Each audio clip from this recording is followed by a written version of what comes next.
How's it going, my peeps? I'm really excited because I'm here to talk to you today about something that I really enjoy. You guessed it, short stories. Yeah, I really love them. Kind of gives me a chance to escape from school when I'm reading a short story because I can really use my imagination. There are some things you need to know about short stories. For one thing, you need to know that short stories are based on fiction. Do you know what that means? That means they're made up or pretend. In other words, they're not based on facts. Short stories are based on fiction. Got it? Not fact. Now, when you're reading short stories this year, you're going to notice that all of them have 5 things that your teachers are going to talk about. That's right, short stories have 5 elements that your teachers will always discuss.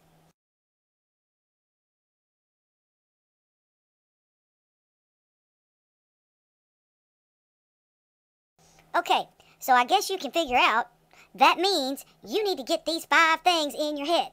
Okay? The first thing that short stories always have is a plot. P-L-O-T, plot. Now, the plot is basically a chain of related events that take place in the story. The main things that happen, duh. Now, the plot, you need to know, is always built around the conflict. Conflict, do you know what that is? That's the struggle between 2 characters or 2 forces in the story.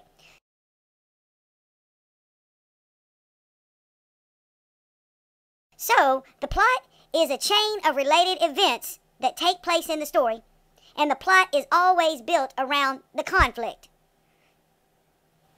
Now, it will really help you understand the plot of a story if you'll just look at this diagram. Take a moment and study the diagram. If you do, you'll realize the plot always starts off with some exposition. That's just a fancy word for background information. Exposition is background information you learn in the very beginning of the story. Pretty soon after the beginning of the story, you figure out what the conflict is. And remember, everything in the plot unfolds around that first conflict. So, while that conflict is unfolding, as you can see on the diagram, you would be in the rising action of the story. That's where most of the events happen. Now, looking at the diagram, you can see the rising action leads up to the what? The climax! Yeah, look at that. That's the highest point in the story. In other words, that's the point where you are most engaged. Now, after that high point, or in other words, the climax, the action of the story is going to begin to slow down. You're going to begin to see how all the parts of the conflict will be resolved during the falling action. That's kind of the last part of the story, as you can see. And if you'll notice, the falling action is a lot shorter than the rising action. That's because this part of the story happens quickly. You've already been to the highest point, so you're not going to stay involved much longer. That part is the falling action. Finally is the resolution. That's the ending of the story. It's when all the problems are finally resolved and everything is done. Now, that's basically what the diagram of a plot looks like. Again, notice, you start off with some background information, or in other words, exposition. Then, you learn what the conflict or the problem of the story is. During that time, the rising action begins. Again, rising action is where most of the story unfolds. Finally, when you get to that part of the plot that you are most involved, in other words, the highest point, that's the climax. Once again, the falling action happens after the climax, and it occurs rather quickly. Finally, all the problems are solved, and that's called the resolution. Then, the story is over. Now, I really hate to overload your brain, but I think you can handle just a little bit more info. So, now that we've talked a little bit about plot, let's look at the first thing that happens in the plot, which is the conflict. Remember, we just talked about that. Duh, it's a struggle, a fight, a battle. Now, sometimes that conflict can be external, or it can be internal. Now, if you think about it, external conflicts would be things like man versus another man, or possibly man versus nature.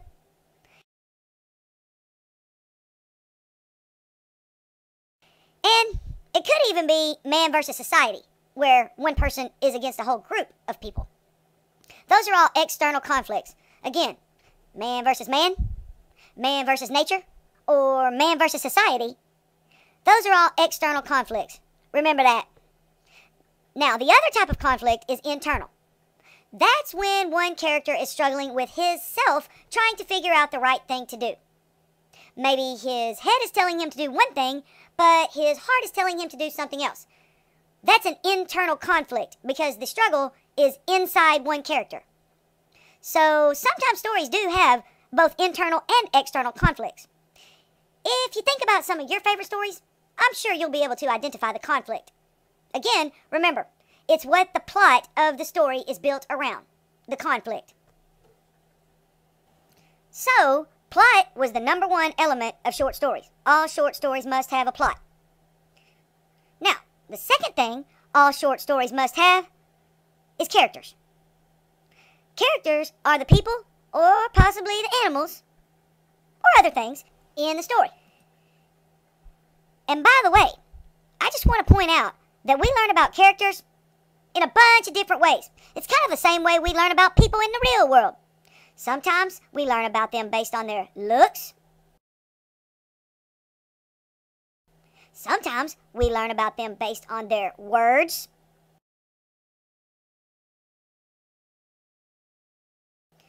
We also happen to learn about them based on their actions. Yep. And finally, sometimes we see the thoughts of characters, and those thoughts let us know what kind of person the character really is. So, characters are the people or animals in the story. We learn things about these characters in a bunch of different ways.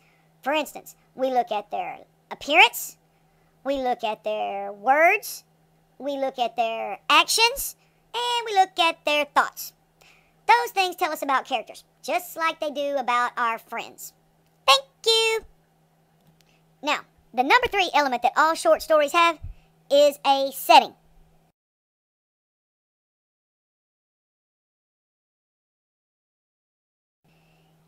If you think about it, the setting can have a big impact on the story.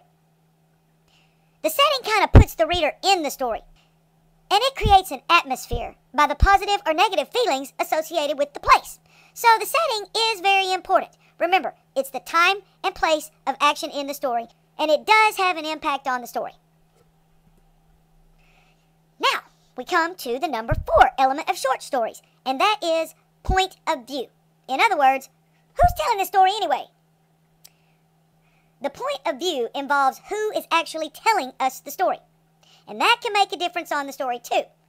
For example, if a psychotic lunatic is telling the story, maybe we shouldn't believe everything he tells us. Ever hear of Edgar Allan Poe and maybe the Telltale Heart? Scary! Check it out. Yeah, the narrator is definitely a touch psycho in that story. Anyway, the narrator, or in other words, what point of view the story is told from, is also very important. So now, we've gone over 4 of the main elements of short stories.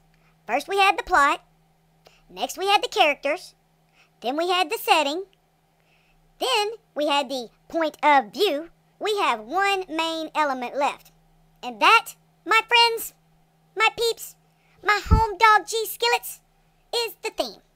Yes, I said theme. Do you know what that is? The theme is the big message, the lesson you're supposed to learn about life after reading that story. By the way, news bulletin, the theme is not usually stated. So, sometimes it can be hard to figure out. You have to think about the whole story and try to figure out what the author really wanted you to get out of the story. Yeah, sometimes it's hard. You have to really think. So, every time you read a short story in your reading class this year, you should always look at these 5 things. First, you look at the plot. You see what happens in the story. Next, you look at the people. In other words, you examine the characters. Third, you look at the setting. You see where the story takes place, the setting. Then, you look at the point of view. Finally, you look at the overall message. That's the theme. Got it? You will need to know these 5 things about stories that you read from now on. So learn them. Get them in your head. There's 5 elements of short stories: plot, characters, setting, point of view, and theme. Learn them.